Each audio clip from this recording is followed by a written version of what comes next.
For the record, I know Curtis for 40 years, maybe longer. I love Curtis. He's a great guy. And I've said this publicly on the air. On the air, I've said it publicly. There's nobody that knows New York City better than Curtis. As far he knows every subway station, he knows every neighborhood, he knows every street. And there's no doubt on it. And me and Curtis have worked side by side in the studio for many a times.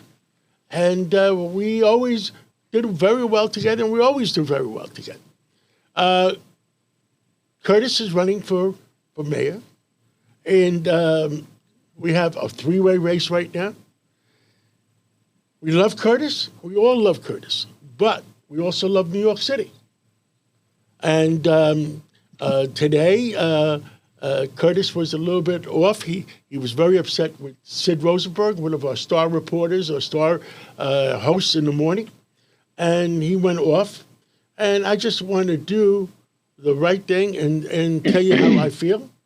And that the fact is that Curtis has been working here for WABC for a long time.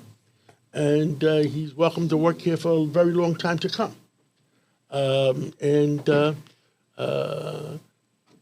This mayor's election, like I said, I was with President Trump last night, and President Trump is a Republican, but he did say that I'd rather have, if the numbers are the numbers the way they are, I'd rather have a Democrat, being that of Andrew Cuomo, than have a socialist. Well, actually, he said communist. I used the word socialist. He used the word communist. And the fact is, you know what a communist is? It's a socialist with a gun. Me and Curtis have been to Cuba. And we saw how the Cuban people live. We were there together. We've been to many, many places together. And nobody's breaking in to get into Cuba. Nobody's breaking in to get into Venezuela. Nobody's breaking in to get into Russia. Nobody's breaking in and saying, we want to get into China. And socialism, New York is the greatest city in the world. It's the capitalist city of the world. And we love New York. And like I said, President Trump loves New York. And he is concerned that New York is going to go to communism or socialism. And the fact is, it's going to be a 25th anniversary next year of 9/11. It's the 250th anniversary of the United States of America. And could you imagine on the 25th anniversary of 9/11 that our city goes to communism or socialism? And what I've said publicly, and I've said this publicly, is the fact that we want New York, we want the quality of life in New York that we had for the last 20 years under Rudy Giuliani, under Mike Bloomberg, and we don't want the NYPD to be knocked down. The PBA we had Back to Blue yesterday, and the PBA and the police department is concerned that the exodus has begun, and we're losing. I think the guy from the Sergeants PBA or Sergeants Association said that they're losing like 700 sergeants or 700 detectives. Mm-hmm. I forget what the numbers are, but people are putting in retirement. I will love to take any questions that anybody else has, but I'm here to say that if we talk about Curtis, nobody threatened his job. I can guarantee that 110%. You know, people came to me, we want you to get rid of Curtis, and we want you to threaten him with his job. I can guarantee you 110%, nobody threatened Curtis with his job. We would never do that. And you a lot of you guys know me. You know I would never do that. Before the key date of September, I forget what it was, where people had the right to withdraw, a lot of people came to me and offered different deals. And I said, Curtis, I just want to tell you what's going on. I'm not telling you to take anything. I'm not telling you not to take anything. I'm just telling you what's out there, and it's your decision, not mine. And that's it. And what I've said this publicly, that 70% of the voters in the 5 boroughs are Democrats.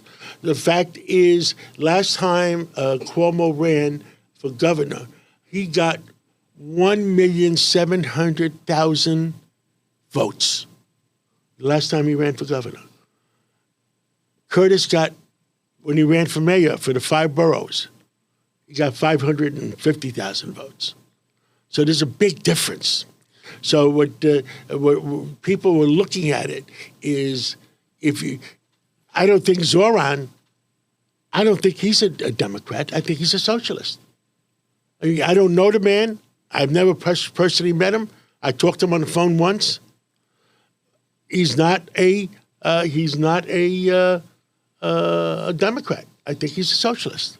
Well, first of all, you can't drop out. You're still going to be on the ballot. But you can encourage people to say, I love New York. I love New York. And I'd rather see somebody else other than the socialist be mayor. That's, I use the word common sense a lot. Guys, just look at it. It makes more common sense. Quality of life. Don't forget, if we lose all our talented police, NYPD is the greatest police department in the world. If you start losing all your talent and they start going elsewhere, then we're going to have a problem. And and don't forget the other thing, 1% of New Yorkers, everybody's criticizing billionaires. First of all, they create the jobs. And we can play back the tapes and try to play back to here all the times it says, I'm glad John Catsimatidis bought WABC. They saved our jobs. I mean, somebody has to create the jobs. 1% of New Yorkers pay 48% of their taxes. If they start, leaving, who's going to pay the taxes? Guys, who's going to pay the pensions?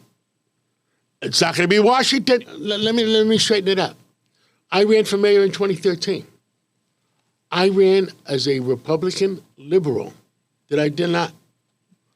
And I had the Liberal Party nomination, and I had the Republican nomination. I had a primary. And people said to me, "You're liberal, especially in Staten Island." And you know what I said? Yes. I work with the Police Athletic League. I help the black and brown kids of our city, and I worry about our American citizens. And everybody accepted that. And I won Staten Island after. When Blumberg originally ran, he ran as a Republican liberal, and John Lindsay ran as a Republican liberal. Rudy Giuliani ran as a Republican liberal. Because New York City, we work hard, but we have a heart, and we don't mind helping the people of the inner city. We don't mind helping museums. We don't mind helping hospitals. I'm on the board of a hospital. I'm on the board of a museum. We help. Juvenile diabetes. We help Alzheimer's. People in New York have a heart, and we help people. That's what we're all made of. John has been very clear with Curtis. Look, this is Curtis's home, right? He's family. We haven't heard from... His son still works here. Right. His son just helped me come in here. Right. We haven't officially heard from Curtis that he has resigned. He hasn't done, that was a conversation on air. John's right. We do have a contract with Curtis, and while he's running. He's been on leave to go do his campaign. So to answer that question that was asked before, when Curtis comes back, we will then pick up the contract from there, and then we'll go on with him, and then we'll figure that out. So while we wanted Curtis to succeed and we supported him, the people of New York, our listeners, they were writing in and they were saying, we supported him up till this point, but it doesn't look like he's going to be able to do it. We need him to help New York City. That was our listeners, right? We didn't go to Curtis. We didn't tell him. Curtis knew that we were getting those emails, and he knew that we were getting those calls. And that's where we left it. Just yesterday, John and I were talking to Curtis in the morning, just going back and forth on text. This was a surprise to us today. I'm a man in the middle. I am a pro-common sense Democrats. I am pro-common sense Republicans. I have nothing against Curtis. I love the guy.